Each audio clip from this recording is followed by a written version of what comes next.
what Madison argues in a general sense is that, well, you know, there are two different kinds of factions. I call them ethical versus moral factions. You probably think the words mean the same, but they don't, but we're not going to worry about it, all right? And we could also understand these as bad factions, good factions, okay? In other words, just because people divide up into different viewpoints doesn't mean they're bad in the sense that they're going to undermine the basis of the republic, okay? That they're going to engage in behavior which basically is counter-systemic and brings the republic down and so on and so forth. Factions people only would engage in that kind of behavior if the faction was based upon something that they really cared about. So that's the crucial distinction between ethical and moral factions. Ethical factions are based around things that people are simply unwilling to compromise about. Okay? Not a lot of those things. Those factions, those are the ones that wreck republics. These other ones, these what do you call them, merely moral factions, well, yeah, you know, we're going to write this new tax bill and the middle class is going to get shafted again, but there's always tomorrow. Okay? Yeah, so the sorts of things that, while we might object to them politically and while they might be some sort of inconvenience, it's just not something that we're willing to engage in revolution about. All right, so what he wants to do is somehow set up the new government so as to call forth these kind of factions.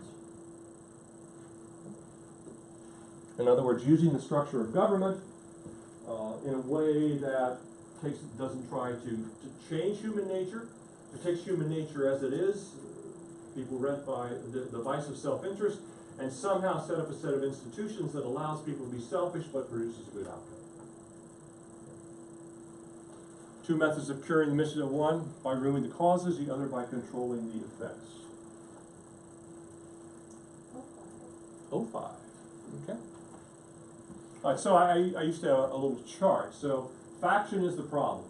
Okay, so we've got faction at the top, majority tyranny, really. And then we've got, okay, this line coming down here for dealing with the causes. And there'll be two things under that.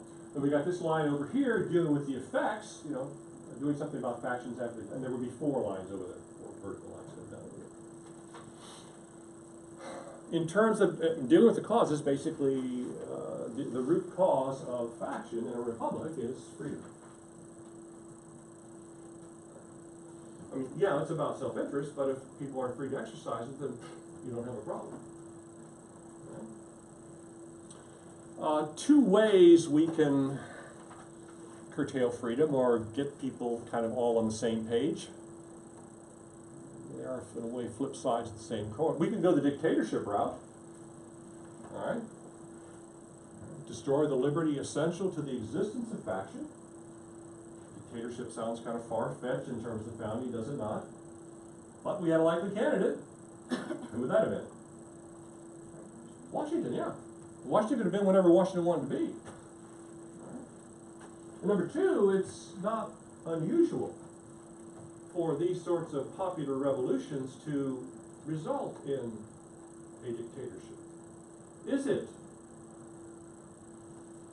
Thinking back on what Dr. Fry had to say. What ends up happening in France? Huh? Nobody? You know it, don't you? Napoleon, yeah. Napoleon was not the boy next door. After the Reign of Terror, after things sort of went to crap, another scientific term, they brought, whoa, you know, we can't handle this. Russia. The other huge popular revolution in modern times in Russia. You know, you've got the white Russians and the red Russians, or whatever the colors were, fighting back and forth with one another, and you've got basically chaos in the land. And they also turn to Lenin and engage that line of dictatorship. So it was known to be an option. But the founders, to their credit, no matter what you might think of the founders, some people don't like them at all. They basically rule out that sort of. It's a quote from someone, I can't remember who, that they really stepped back from the abyss on this one. No, we're not going to do that. okay, this government is going to be a free government. So that, nope, not going to do that. The other option, and this is, Madison says, to give to every citizen the same opinions, the same passions, and the same interests. Okay, and then read his reaction there. The second? Go ahead. The second expedient is as impractical as the first is unwise. As long as the reason of man continue fallible, and he is at liberty to exercise it, different opinions will be formed. And I saw you people rolling your eyes when, oh, wait a minute, okay? This was the way in which societies functioned since the beginning of time. This is the virtue approach to the problem. And I think, and Madison employs a number of rhetorical strategies in these, and this is, well, no, that's not even, come on now. Come on now, you're a student of history, you know this is the way the world used to work, but he sort of brushes it aside very quickly because he doesn't really want to have that argument. So, we can't deal with faction then at the root cause. We're going to be a free society, so what we need to think about instead is, okay, once factions form, okay, is there any way that they can be controlled? Is there any way that they can, we can keep them from undermining the integrity of the republic, dealing with the effects? Okay, I've already made those points, so we'll rest size it. And then he gives us a typology of faction. You're reading this, I'm sure when you read it in 10, you thought, ooh, you know, he must just be filling up space here or something.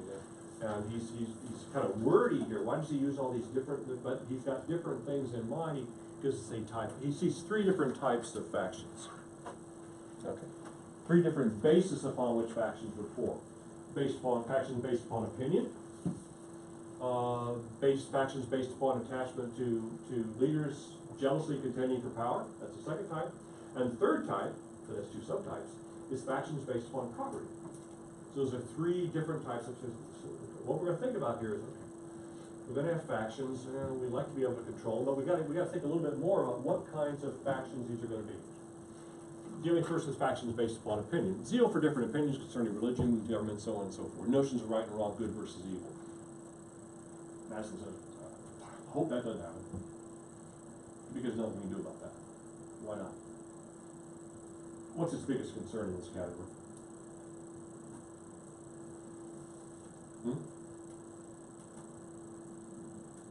Crusades, Inquisitions, religious-based factions. That's always in the background. It's in the background of our politics down to the present day. Jack Kennedy, 1960s, running for president, okay? Second Catholic ever to run for the office. He's going around the country campaigning, and invariably the first question he got, except in places like New York or Massachusetts, was like, if you become president, who's going to run the show? You or the Pope? I mean, there would have been a lot of Catholics have always been sort of, what are they all about? Most recently, Mitt Romney's campaign would have fallen into that same category. Mormons. So they're concerned about, and at the end of the day, one's religious attachments, one's religious ideas are matters of what? Faith. Sure. You can, Lori and I are both Roman Catholics, all right, and we've got this three persons in one God kind of thing, and it's not like we could, this other, well, no, we don't believe in that. Okay, well, let's talk. Would you buy 2 out of 3? Could we, no, if we go to 2 out of 3, then Lori and I go straight to hell. I mean, that's what we believe. And you can't, this type of cooperative government among different opinions is going to require some sort of compromise, and there are some issues about which you simply compromise is not. I think you got a question from Elliot. Oh, I thought you was stretching. Go ahead. Yeah, what about factions that are based upon like racial or gender identity? Because those don't seem like they're opinion based, but they don't seem like they're on leader property. I think they would fall into the more opinion based category. So like the opinions. Notions of right and wrong. Okay, so like the opinions like black people are people. No, they're not. Mm-hmm. Yes, they are. Right, okay. It's not, regardless of what John Kelly said the other day, there was no compromise to be reached in the Civil War about whether slaves were good or not. All right, so that's the first one.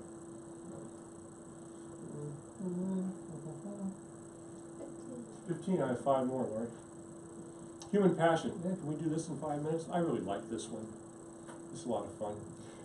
Human passion, an attachment to different leaders ambitiously contending for preeminence and power. Wow. Timely or what? Anyway. What we see periodically through history is that people ascend to powerful positions sort of based upon being somehow charismatic. And they're attracted, their supporters are attracted to them for reasons that might not be reasonable. Okay? Quite often these people are what we can call them, I guess if you like them, you call them charismatic. Jeff Kennedy, Ronald Reagan, something like that. If you don't like them, you call them demagogues. Classic 20th century demagogue is, pardon? 20th century. Hitler. Okay, Hitler, sure. Demagogue, the definition there, Mr. Lee's going to read it, apolitical. A political leader who seeks support by appealing to popular desires and prejudices, rather than by using rational arguments. So that's demagogue. Okay. Some people's demagogue is somebody else's charismatic individual, perhaps. This is a problem particular to democratic societies that are based upon popular rule.